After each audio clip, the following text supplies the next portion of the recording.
Gracias por continuar con nosotros en la mañana de este jueves 11 de junio, cuando ya son las 8:37 y vamos a hablar de temas legislativos, de leyes y también de economía. Está con nosotros el senador Cholitín Duluc, Rafael Cholitín Barón Duluc. Barón Duluc Cholitín. Gracias por estar con nosotros, sobre todo porque lo invitamos apenas ayer, de hace varios días lo estábamos persiguiendo y ayer finalmente le logramos conseguirlo, a pesar de que nos dijo que se tenía que ir a Higüey, aceptó venir hoy en la mañana. Muchísimas gracias. Bueno, gracias por invitarme, Sí. pero no tenían varios días, no, desde que me llaman vengo. Bueno, hoy amanecimos con este bendito código tributario arriba o fiscal. Ah, el no, fiscal. el La fiscal propuesta ahora. del paquete Entonces, fiscal. a propósito del código laboral, ¿cómo impacta a que ahora nos vamos a abocar, se supone, a discusiones sobre reformas o parches, como quieran llamarlo, al código fiscal? Entonces, ahí está la reforma laboral.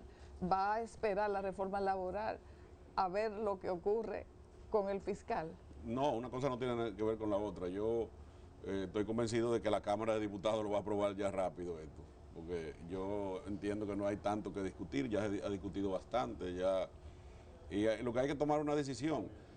Siempre que uno está en funciones públicas, hay que tomar decisiones. Las decisiones siempre traen rechazo. No hay nada importante que tú puedas hacer hoy en día que no tenga un rechazo de una parte de la población o de un sector. Entonces, los diputados tienen que saber que sí, que claro que sí, que hay presiones, claro que sí, que hay cosas todavía que ambos sectores no quieren que se aprueben, pero hay que tomar decisiones. Eso es como cuando tú das una sentencia. Nunca está todo el mundo contento, es decir, siempre hay partes, incluyendo hasta la ciudadanía que opina, que siempre van a estar en desacuerdo, pero hay que tomar decisiones.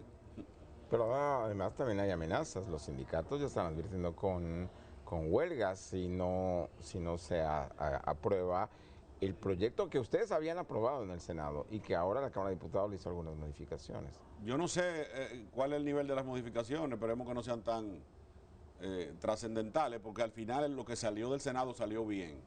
Tanto es así que hubo poco ruido. Es decir, tuvieron ahí que alguna cosa habían que modificar, pero siempre va a haber cosas que modificar. Es decir, lo que salió del Senado yo entiendo que fue un proyecto muy bien trabajado. No solo por el Senado, sino por el diálogo tripartito que tenían años en el Ministerio de Trabajo que se estaban realizando. Y se modificaron cosas porque esa es la función del legislador. No es que no lleven un proyecto y apruébenlo. Es decir, hay cosas que se modificaron, pero el 95% de lo que salió del Ministerio de Trabajo fue lo que se aprobó. ¿Y qué pasa con el tema, El tema. la cesantía? Yo creo que eso no está en discusión. Hay detalles, pero la cesantía, no he escuchado a nadie diciendo que realmente eso puede ser objeto de modificación. Yo incluso dije una vez que modificamos la cesantía a favor de los trabajadores y van a creer que eso que es un gancho, como dicen.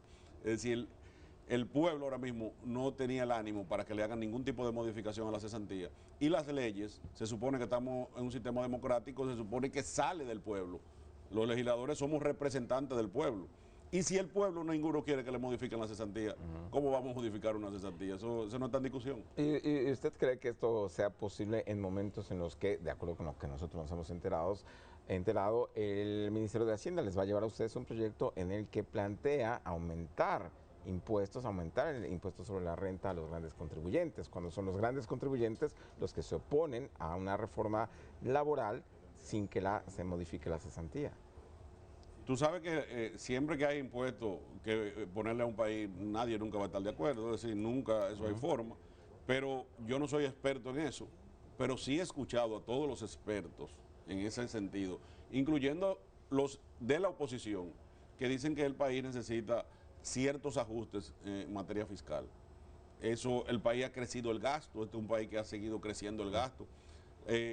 Fíjate que antes, en la época de Balaguer, que tal vez el PIB era insignificante comparado con ahora, se hacían grandes construcciones porque la mayoría se destinaba a obras, pero ya estamos en una época que ya el gasto en materia de salud, en materia de subsidios sociales, de pensiones, es decir, el Estado ha cambiado y ha generado una cantidad de gastos de fijos que no son para obras, que por eso hay muchas cosas que no se han podido hacer. Entonces este es un país que se ha ido modernizando, porque nosotros los dominicanos tenemos un sentido muchas veces como pesimista, como que siempre estamos que todo está mal y que estamos peor.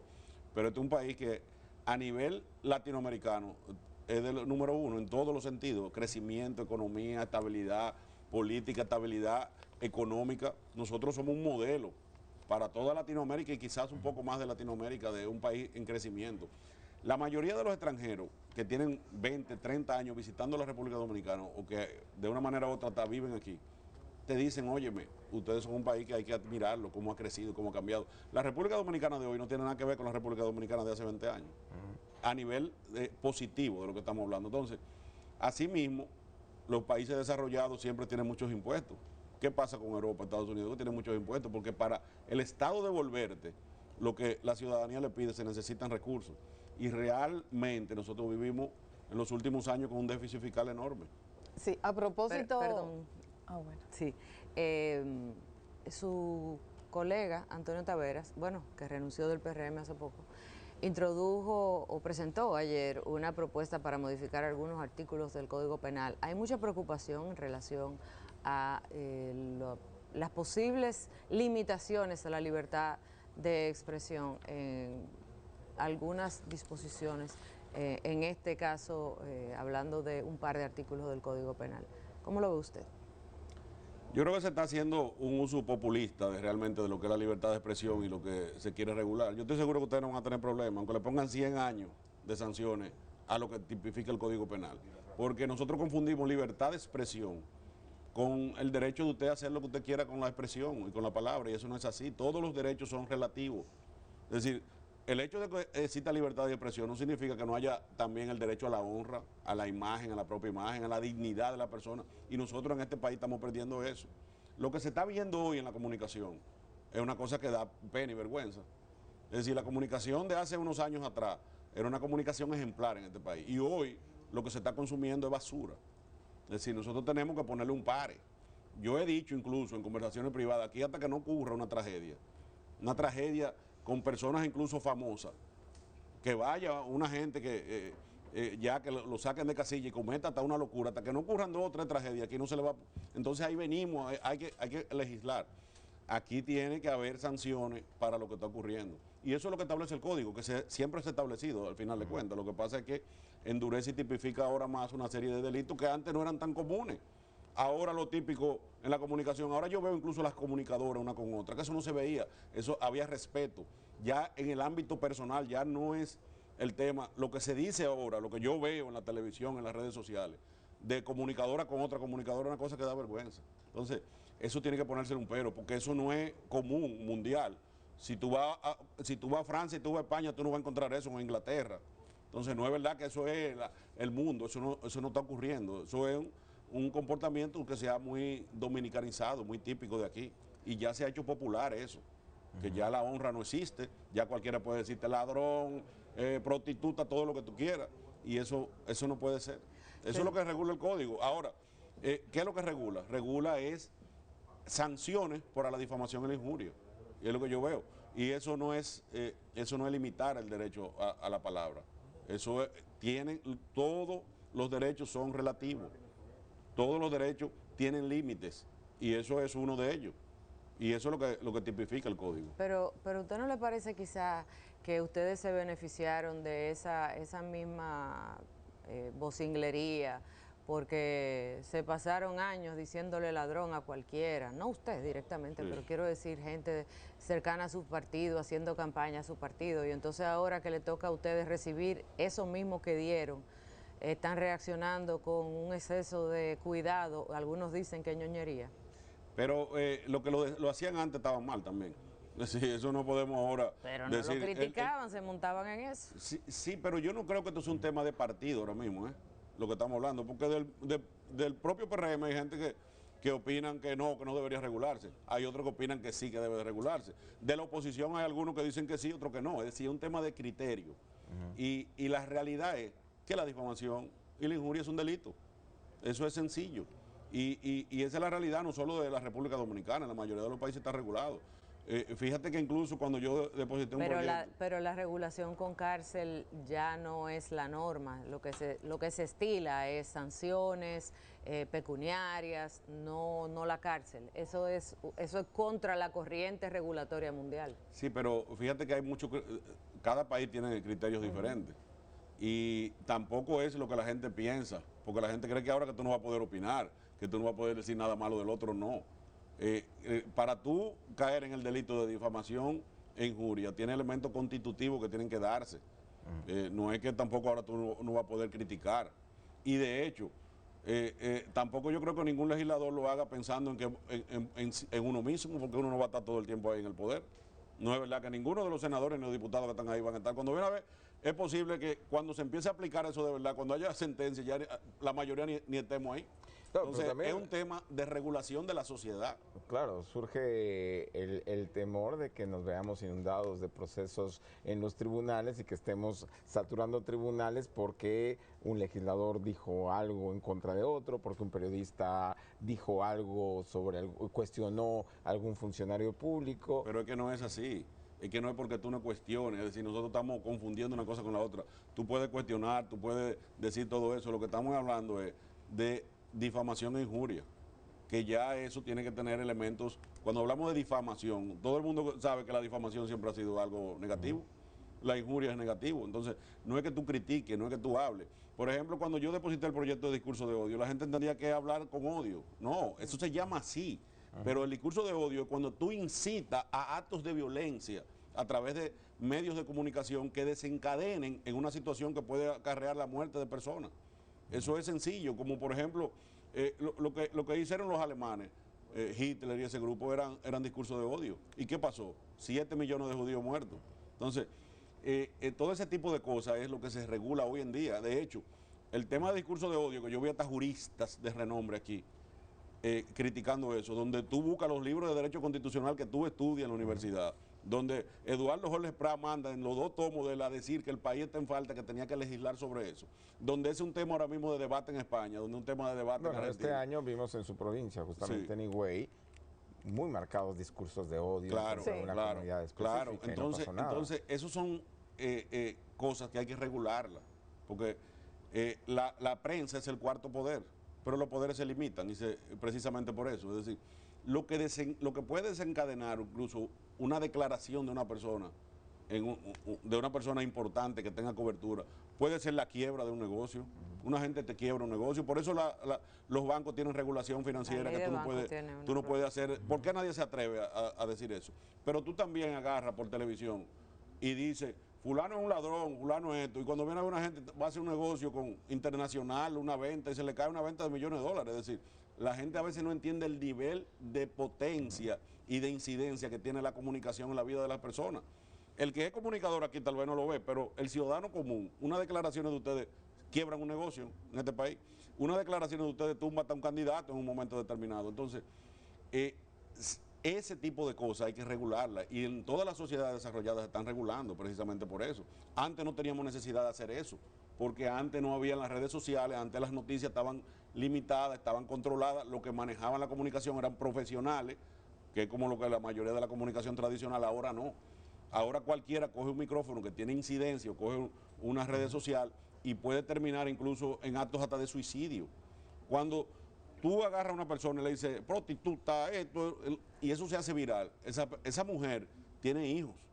Y esos hijos a veces reciben bullying en las escuelas, y eso puede dar lugar hasta suicidio de menores que ha ocurrido ya, por bullying que le hacen por situaciones a niños en la escuela. Entonces, todo ese tipo de cosas, hoy en día hay que regularlo. Antes no estaban tan reguladas porque antes no daban ese efecto, no tenían el efecto que tienen ahora. Entonces, por eso las sociedades van cambiando, por eso los delitos, los tipos de delitos van cambiando, por eso hay que legislar incluso temas nuevos. Entonces, eso es lo que está ocurriendo, y eso yo entiendo que no.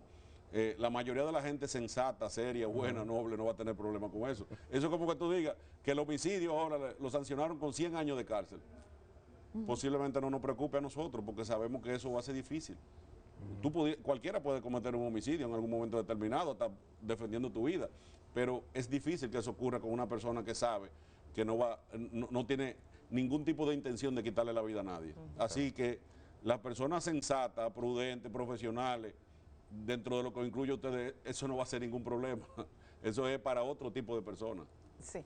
Volviendo al paquete fiscal, aunque no es su tema de expertise, pero ¿qué opina de que en la mayoría de los casos se le pide a la población una cooperación, entender cuál es la situación, pero pocas veces se habla o se mira de que también otros sectores deben aportar?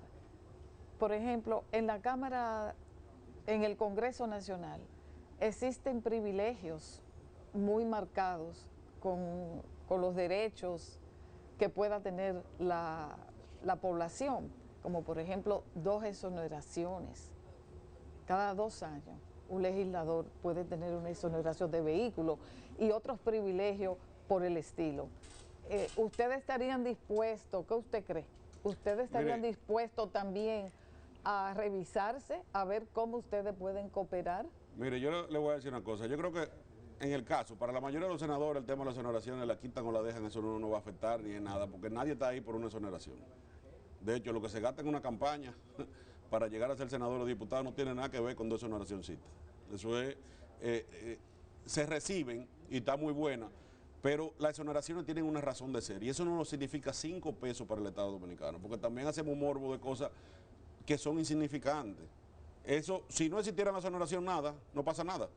No pasa nada, el Estado ni deja de ganar ni deja de perder. Pero si fueran insignificantes, ¿no se le puede dar entonces una exoneración a todos los ciudadanos? Pero no. O sea, ¿por qué esa desigualdad no, tan grande porque entre la ciudadanía y los Lo primero que le voy a legisladores? decir es que las exoneraciones no son solo exclusivas de legisladores, porque yo no sé por qué la población solo está pendiente de la exoneración de los legisladores, pero tienen los jueces, tienen los fiscales, tienen los militares, tienen las iglesias, es decir, pero las exoneraciones tienen una razón de ser. Los senadores vivimos en provincias y hacemos vida en provincia y tenemos que viajar a la capital 2, 3 veces a la semana. Yo tengo un vehículo de 2023 y lo estoy vendiendo y me están dando la mitad porque tiene 180,000 kilómetros en 2 años. Porque yo tengo a veces que ir 3 veces a la semana a la provincia. Entonces la exoneración es una facilidad por un legislador que se supone que tiene que estar cambiando los vehículos porque lo explota, incluyendo lo que tú tienes que hacer en tu provincia cuando llega, que es recorrido todos los fines de semana. Ese es el objetivo de la exoneración. Por eso se le da las exoneraciones. Pero eso no significa nada al final de cuentas. El Estado no gana ni pierde con esa exoneración. Y tú me dirías, ¿cuáles son los privilegios? Que te pagan un salario más alto que la población normal, eso es así, pero No, en el mundo Seguro entero. Médico Internacional, por ejemplo, eso marca una diferencia abismal. Sí, pero que la gente aquí dice que es salud gratuita. Sí, pero en el mundo entero, porque nosotros tenemos que ver las cosas como son, en el mundo entero, un legislador en cualquier lugar del mundo, no solamente un legislador, cualquier funcionario de nivel, tiene ese tipo de privilegio, porque no es un tema de privilegio, es un tema de que incluso, si mañana incluso, a mí me sale un cáncer ahora mismo, que tú eres un senador que representa posiblemente a 1 millón de habitantes, como represento yo, a 1 millón de habitantes, el Estado mismo dominicano va a tener que cargar conmigo porque me van a dejar morir del cáncer. Es decir, al final de cuentas, esos son gastos para un Estado que son insignificantes. Esos son 3 pesos. Eso es un 0.0001% del presupuesto. El problema de un país no está en esas cosas pequeñas. Ahora tú me dirías, no lo haga así. Bueno, nosotros no podemos fomentar, yo incluso siempre lo decía antes de ser funcionario, nosotros no podemos fomentar la mediocridad. ¿Por qué? Porque al final cualquier senador o cualquier diputado con cierto nivel académico, profesional o con negocio, gana 10 veces más en sus profesiones. Entonces tampoco tú puedes fomentar la mediocridad. Cualquier empleado, yo tengo mi oficina de abogado, que no la manejo yo, pero la maneja mi esposa. Yo tengo abogados que ganan más que lo que gano yo como senador. Y si yo estuviera ahí también trabajando en mi oficina, ganara más.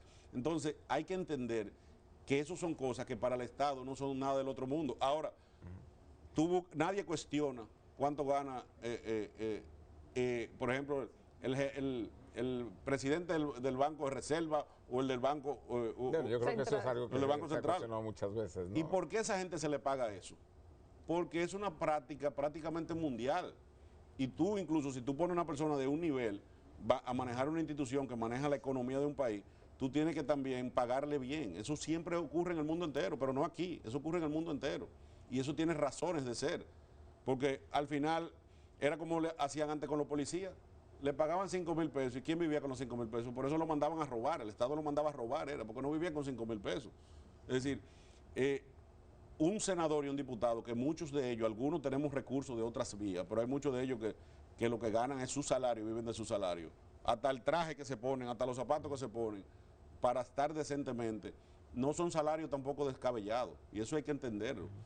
Pero es un poco contradictorio, senador, sí. porque por un lado nos dice, bueno, en el caso de los senadores, sí, las exoneraciones de los vehículos resulta insignificante quizás para el presupuesto público, pero cuando hablamos de exoneraciones para sectores completos como el turístico, el de zonas francas, que tienen los salarios más deprimidos del país, como las zonas francas, entonces me parece contradictorio. Su provincia se ha beneficiado de las exoneraciones al sector turístico, que le ha dado un impulso económico a la provincia como tal, pero todos sabemos lo mal que se vive en esa provincia. Por ejemplo, tiene cinturones de miseria que rodean todos los complejos turísticos del distrito municipal de Verón Punta Cana. Eso es así, pero si no tuviéramos el turismo, tuviéramos todavía más cordones de miseria. Es decir, una cosa no quita la otra. Es decir, nosotros lo que tenemos es mejor que hacer que se construyan 10 hoteles más.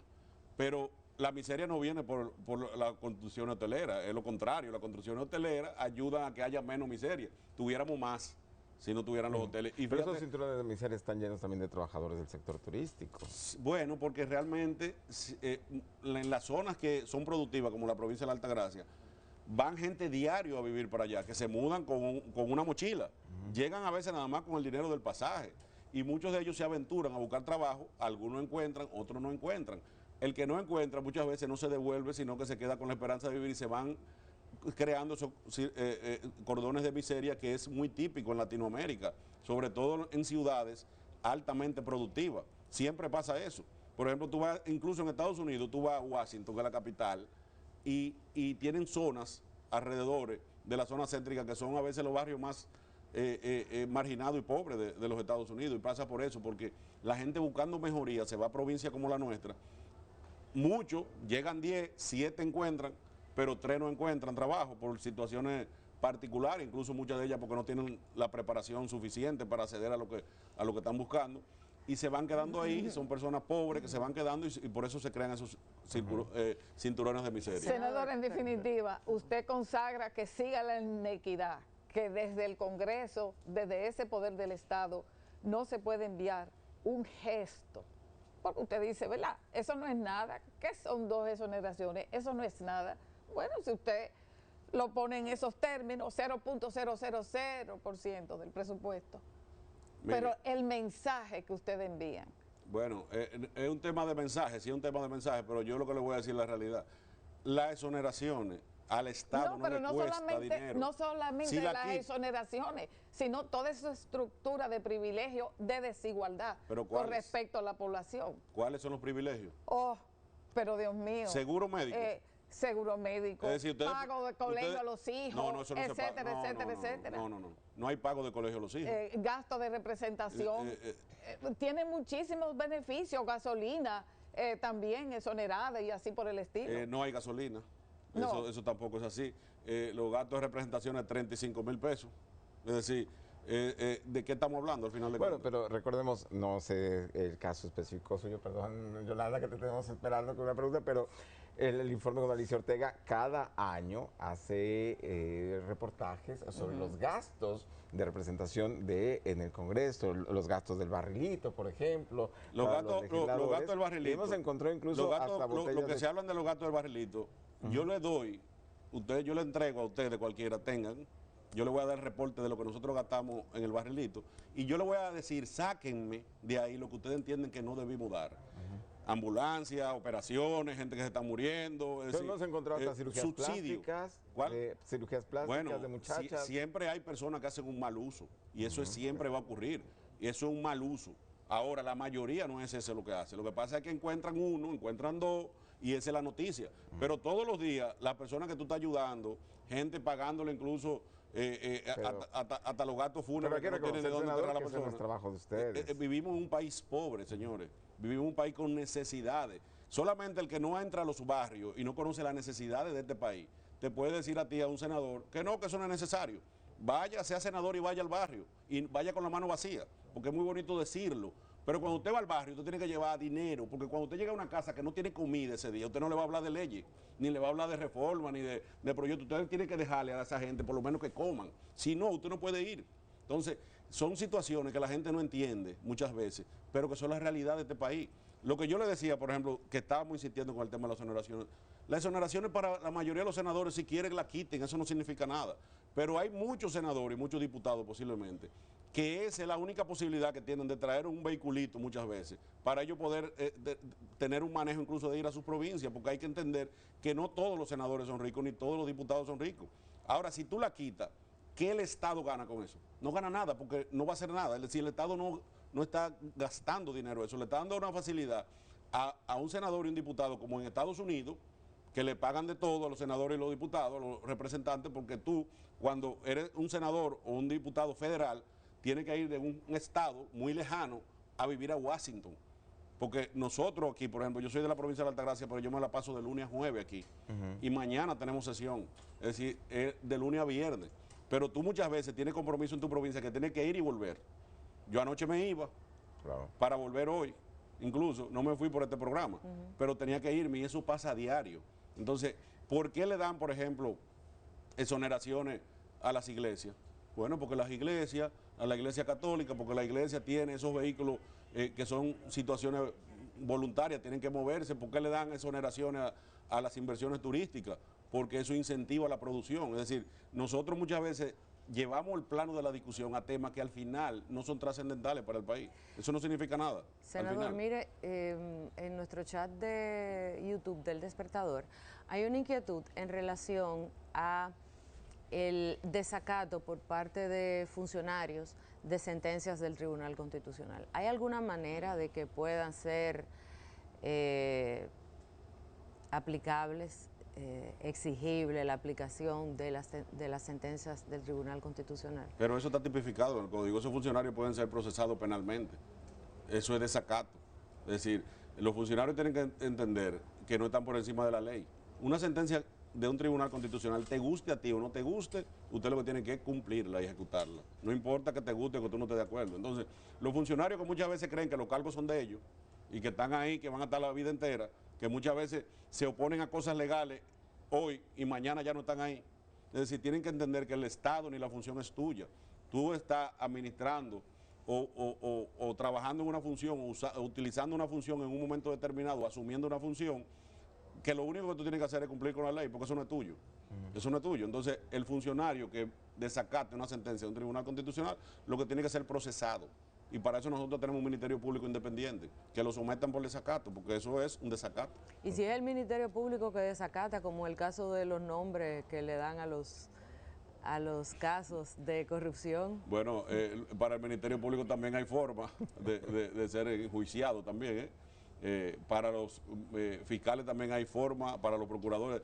La ley y la Constitución establecen forma también, y también son objeto de sanciones. De hecho, hay Ministerio Público que lo han desvinculado porque lo han llevado a un juicio penal precisamente por temas parecidos. Es decir, que eso también se aplica para ellos. ¿Y hay algún, o sea, esto está dispuesto en el nuevo código que va a entrar en vigencia? Claro, claro. ¿Y qué tipo de sanciones? Lleva sanciones incluso dependiendo de la magnitud del hecho, pero llevan sanciones de desvinculaciones, es decir, de instituciones, llevan sanciones incluso penales, muchas de ellas. Y de hecho también hay una ley nueva de control ahora, que se promulgó recientemente en el Congreso, que también los funcionarios, ya el Congreso va a tener todavía mayor poder para el propio Congreso incluso destituir funcionarios, que eso es una de las funciones también del Congreso que nunca se había utilizado ni se utiliza. Pero también a veces uno ve en reuniones, que un ministro no te quiere recibir. Y yo lo he dicho público, óyeme, un ministro no es que te quiera recibir o no, es que un ministro usted lo cita y tiene que venir aquí. No, hay que vamos a hacer una cita con un ministro que no nos quiere recibir, no, cítelo para acá, que venga, porque así que se usa, para eso está el Congreso. Y los ministros muchas veces... El rol fiscalizador del Congreso. Claro, y en este país, los ministros muchas veces creen que están por encima del bien y del mal. Y yo siempre digo que los funcionarios electos, hasta los regidores, que son los que menos votos se necesitan para salir, los ministros tienen que respetarlo porque esos son funcionarios que el pueblo eligió. El ministro solo está por decreto. Entonces, Senador, esa mecánica en este país todavía tenemos que ir superándola. regresando un poco a la propuesta que hizo ayer, de hecho en la sesión, el senador Antonio Taveras de hacer modificaciones al Código Penal. Finjus también está haciendo algunos cuestionamientos, el Colegio Médico está haciendo también algunos cuestionamientos pidiendo que se modifique este proyecto que ya entrará en vigencia en agosto. ¿Tienen tiempo? ¿Hay tiempo en el Congreso? Quedan exactamente mes y medio para que entre en vigencia ese código. ¿Hay tiempo para ponerse a revisar? Hay tiempo, pero nosotros podemos revisarla y después vamos a seguir revisando y vamos a seguir revisando y seguimos revisando porque nunca nadie va a estar totalmente de acuerdo con una ley. ¿Cuántos años tenía debatiéndose el Código Penal? Entonces, nunca, ni los juristas se ponen de acuerdo, porque yo en el Código de Trabajo senté a juristas de mucho renombre y de mucho nivel de conocimiento, uno aquí, ellos mismos no se ponían de acuerdo. Y yo les decía, ustedes ven, ustedes nos critican a nosotros que no nos ponemos de acuerdo, pero ustedes son los expertos y ustedes mismos están contradiciéndose en la mayoría de los artículos. Entonces, no hay forma de que la sociedad, que estamos en una sociedad que sabe experta en todo, hoy en día todo el mundo es experto en todo, ¿verdad? Eso hay que estar claro en eso. Sí. Antes la gente escuchaba, bueno, lo dijo el abogado fulano, debe ser así, pero ya la gente, no importa el nivel que tenga la persona, siempre lo cuestiona, porque la gente vivimos en una sociedad ahora más instruida y que tiene más nivel de conocimiento de las cosas. Más acceso a información. Más acceso a información, exactamente. Entonces, no va a haber forma humana posible de que estemos todos de acuerdo con el código. Sí. Y el código, yo siempre he dicho que los sistemas penales de un país no lo hace un código. Solamente el código es una fuente del derecho, pero hay otras fuentes. Ahora viene incluso la interpretación que den los tribunales de la propia ley, que eso es lo que se llama la jurisprudencia al final de cuentas. Entonces, hay que dejar que el código empiece a desarrollarse antes de venir a hacer cambios, porque hay muchas cosas incluso que la propia jurisprudencia la va a cambiar en el camino. Y eso, los sistemas penales se forman a través de eso, la doctrina incluso es una fuente del derecho. Entonces, hay que dejar que el código madure y después en el camino vemos dónde es necesario hacer cambios. Sí, finalmente, el reglamento sobre las encuestas de la Junta Central Electoral, ¿qué va a pasar con eso? Bueno, eso es un tema de... Pero bueno, ¿usted está de acuerdo? Usted es del PRM. Bueno, eso realmente es una función de la Junta regular todo eso. Ellos hay que ver cómo lo apliquen. Y no hay que esperar hay que esperar del Tribunal sí, Superior Electoral. claro, hay que esperar a ver cómo lo apliquen y luego de eso un reglamento puede ser objeto incluso de inconstitucionalidad. Hay que dejar también que eso surja, porque al final yo escucho cosas, pero hay que ver el texto realmente de lo que salga de ahí, porque puede ser bueno y puede ser malo dependiendo de lo que la interpretación que ellos le den. Sí, yo creo que usted ya tenía conocimiento. No, en detalle no. Ok. Solamente hemos visto lo que Está sale en bien, la noticia. Está bien. Muchísimas Gracias, gracias, senador. al senador Rafael Barón Duluc, senador PRMista por la provincia de Altagracia, por haber estado con nosotros en la mañana de este jueves. Nos vamos ahora al segundo boletín informativo con nuestra compañera Ana Paula González.